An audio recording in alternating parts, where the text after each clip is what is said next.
Hello, my loves. Good evening. Did you miss me? Yeah, you did.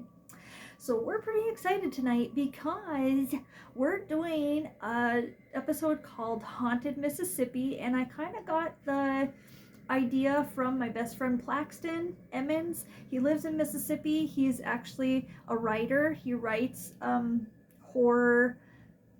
I'm not sure what other genre it would be called. Horror, maybe a little bit thriller, poetry, spooky. He likes the spooky shit like I do. So we're like this. This is why we're besties. But he lives in Mississippi, and that inspired me to do an episode on Mississippi hauntings. So this episode is called Haunted Mississippi, and it's a bunch of mini little stories that are actually true. So, if you like to travel and you like to check out things that are haunted, I suggest you get your ass on down to Mississippi, okay? And maybe pick me up and take me with you because I'd really like to go visit my friend. Okay, thanks. All right, this is called Favorite Haunts. Mississippi is a perfect destination for all those who like a few chills to go with their travel thrills. Who doesn't? Makes for a hell of a story. You'll discover lots of supernatural sites and paranormal places in the state of Mississippi. With everything from haunted homes to legendary graveyards to explore, check out a few of our favorites below if you dare. All right? Grave concerns.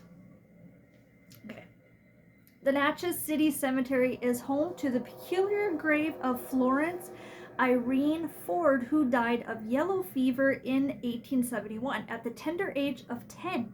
She was fucking 10 years old.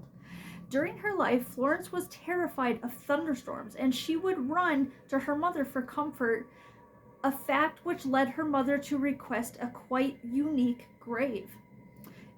At the cemetery, steps lead down to a glass window now covered by concrete, which allowed the grieving mother to descend 6 feet to be with her departed daughter, singing songs and reading stories every time a storm threatened. I actually think that is very beautiful, and I wish there was more like that, more graves like that. All right, and this one is called Creepy Crossing. Stuckey's Bridge. It's located 12 miles southwest of Meridian, and it's a dilapidated truss-style bridge crossing the Chunky River. I hope I said that right, but I'm pretty sure it's a chunky river, guys. Okay. Here, according to local lore, Old Man Stuckey, a member of the infamous Dalton Gang, would lure travelers to his nearby inn, where the hapless guests would be robbed, murdered, and buried in shallow riverside graves. Authorities eventually caught up with Stuckey and hanged him from the bridge, which he reportedly haunts to this day. The bridge was featured on the Travel Channel's Most Terrifying Places in America in 2018. So, Mississippi, Louisiana, Texas, those 3 states. Texas is actually known as the most haunted state in all of America. It's got the most ghost towns. There's like 500 and some ghost towns just in Texas. Granted, Texas is a humongous state, but doesn't it make you really want to visit these states? It does me. It's on my bucket list. I want to hit every one of those motherfuckers. Okay. This one is called Quoth McRaven. Vicksburg's McRaven House has been called the most haunted house in Mississippi. The home, which dates back to 1797, was used as a field hospital during the Civil War, and in the following years saw its share of mysterious occupants, scandalous behavior, and tragic deaths. Visitors to McRaven have reported full-body apparitions, disembodied voices, and other spooky phenomena. The home is open for candlelight tours on weekend nights, as well as private ghost investigations for groups. I say we pack our shit and get our Ghostbusters costumes on and we go handle this shit. Let's go check it out. For real. It sounds like so much fun to me. Fredward, how about you? He's ready. He's always ready. Alright, this one's called Tower Terrors. The Towers of Natchez is noteworthy for its unique architecture and the home's haunted history. The home was first built in 1798. with 2 additions following during the mid-1800s and a major renovation in recent years to restore the home to its original grandeur. The towers was used as headquarters for the federal troops during the Civil War. The occupation of the Natchez. Sightings of ghostly Civil War soldiers have been reported over the years, often alongside members of the Fleming family who owned the home during much of the 19th century. Candlelight tours are also available in the fall and spring seasons. Now, how fun would that be to go during the fall? I mean, that's like the best time when it's spooky, the thinning of the veil, better chance for us to see actual apparitions, disembodied voices. It's fun. It's fun. It's all in good fun, my dear. Right, Fredward? Absolutely. He loves it. He loves it so much. This is a story. I'm going to read just the short paragraph to you guys, but eventually I'm going to elaborate and go deeper in on this one. It is called Willie's Witch, and it is one that I know very much about. Yes, it is. Anywho, Mississippi author Willie Morris popularized, the story of the Witch of Yazoo City in his novel Good Old Boy. According to the legend, a murderous witch had been chased by the Yazoo sheriff and ultimately trapped in quicksand. In her last words before dying, the witch vowed to return from the grave to burn the city to the ground. Years later, in 1904, the city did indeed suffer a devastating fire. Today, heavy chains surround the witch's grave, and local lore warns anyone that the witch will return if the links are broken. This grave is located in Glenwood Cemetery. Glenwood Cemetery is also on my bucket list of places to visit. I'm hoping if I ever get to go visit my friend Plaxton that we can go there together because it looks sounds super exciting. And I know this sounds morbid as shit, but just, get on my level. We like the creepy shit, right? All right, Mysterious Meridian. During the Civil War, the Meridian home called Mare Hope was declared by General Sherman to be too beautiful to burn. In fact, the home was one of the 6 Meridian homes to be spared from destruction. The 150-year-old home is said to be haunted by 2 ghosts who have been seen wandering their former home and are believed by some to be responsible for making loud, unexplained noises. The home tours are also available for Mysterious Meridian Home, which would also be very fun. There's 2 ghosts there. So yeah. This one is called The Boutique Hotel.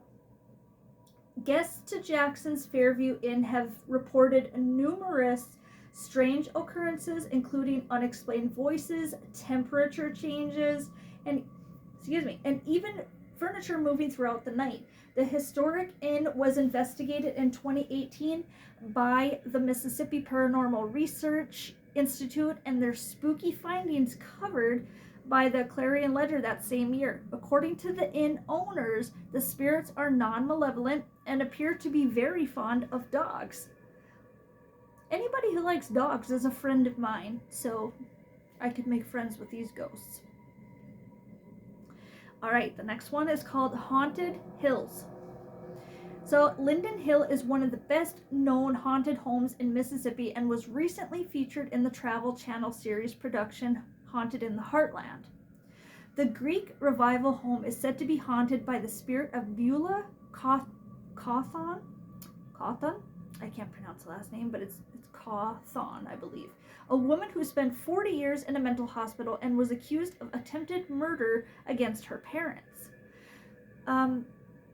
Visitors have witnessed doors opening seemingly on their own, chandeliers swaying in the non-existent breeze, lights mysteriously turning on and off. Walking tours are also available of Holly Springs. They're offered throughout October, and I love that they do this during October because October is spooky on its own, and when you add this shit to it, it's tits, man. Okay. Wailing Waverly. Waverly Mansion was built in 1852, and it is one of the state's most unique and significant historic homes. The home, which is available for tours, is said to be haunted by a young girl referred to Little Ghost Girl. or little girl lost, excuse me, who calls out to her mother and occasionally leaves impressions on one of the home's beds. Visitors have also reported the ghost of a Confederate soldier appearing in mirrors and a ghost rider and horse on the mansion's grounds. So here at Wailing Waverly Mansion, we have at least 3 ghosts. So it would be really neat to go and see that. And I don't know if you're the same way that I am, but little kid ghosts scare the fuck out of me, like more than anything. I don't know why, because it's really, really sad. Maybe that has something to do with it. I don't know. But little kid ghosts, okay. All right. So that is our list for haunted Mississippi places. I'm sure there are a lot more. These are just the main ones that stand out. I was actually going to do a separate episode on Willie's Witch, but I'm going to get a little further into it right now. The legend of the Witch of Yazoo, okay? So located in the middle of the historic section of Glenwood Cemetery in Mississippi is a grave surrounded by chain links known as the Witch's Grave. The legend of the Witch of Yazoo became famous in Willie Morris's book, The Good Old Boy. It was published in 1971. This story is an example of the unusual folklore surrounding Yazoo County. Many have pointed out that the grave and the legend were there long before Morris was born, and that the chain had been broken for a really long time. So according to the legend, the old woman lived on the Yazoo River and was caught torturing fishermen who she lured in off the river. So maybe she was kind of like a siren. I don't know. Very interesting. The sheriff is said to have chased her through the swamps, where she was half drowned in quicksand by the time the sheriff caught up with her. As she was sinking, she swore her revenge on Yazoo City and the townspeople. In 20 years, I will return and burn this town to the ground. No one thought much of it at the time. Then came May 25th, 1904. The fire of 1904 destroyed over 200 residences and nearly every business in Yazoo City. 324 buildings in total. That is a fucking disaster. That's what you call a disaster. Yikes. She was a pissed off witch, guys. Many theories evolved as to how the fire started, but none were conclusive. The most popular theory is that the fire started in the parlor of a young Miss Wise who was in preparation for her wedding to be held later on that day. While this is quite possible and certainly innocent enough, it is the strange and fierce winds that were blowing on that fateful day, unusual for the time, that lead many to blame the witch. The flames were said by witnesses to have jumped through the air as if driven by some supernatural, forceful winds. You know, there was no winds, and then there was winds. You know what I'm saying? Freaky. This is one of the eeriest facts of the story. Area weather reports from May 25th, 1904 make no mention of high winds in the entire area for the entire day. There were no winds. A group of citizens made their way into Glenwood on the day after the fire and found the large chains around the witch's grave broken in 2. That's, ooh, goosebumps. What about you, Fredward? Yeah, she's on the loose. So today, adults and children alike enjoy taking the tour of Glenwood Cemetery and hearing the story of the witch. The Chain Lady. She has lots of names. Yeah. Many others visit to see the grave by themselves and to enjoy the peace and serenity that can be found only in such a historic resting place as Glenwood. So if you'd like to tour it, you can actually schedule a tour, and I absolutely would love to. I want to do that soon. Some folks have said that the truth of the witch's grave is that a man is buried there. Make no mistake, there is no evidence of this. In fact, the only record ever to have been found, to our knowledge, shows that a woman owned the plot in Glenwood where the witch's grave is located. Many years ago, the stone, now long gone, which was original to the grave, only had the letters TW, which most people think stood for the witch. The stone, which is now in place, mysteriously fell and split in two shortly after installation. No one knows why for certain. It's been repaired only to fall apart again shortly after the repairs. There is certainly some mysterious force at work here. Come see for yourself and hear the story, then decide what you believe. Do you think it's a witch? Do you think somebody's just fucking with the grave? Do you think it's just whatever made up by the city to get tourists to come in? Could be any of that, but my money's on the pissed off witch. Yeah, hell hath no fury. Like a woman scorned, right, Fredward? Found out the hard way, darling. I'm just kidding. Just being a goofball. Okay, so that was my stories for tonight for Mississippi. I want you guys to comment your state below, and I will find some horror, haunted, whatever facts about your state and tag you in a mini video. So this will be so much fun. Do this for me, or do this with me. Anyways, it's Sunday night. It's the start of a new week. It's summertime. I hope you all are having a great summer so far. Lots of things happening. My life has been extremely fucking busy and chaotic, and I don't know. I'm trying not to go insane. Well, I already am a little bit insane. I'm trying not to, go totally insane. The kind of crazy that I am right now is actually really fun. So I'm trying to stay balanced. Anyways, I hope you guys liked the story tonight. And like I said, comment your state below and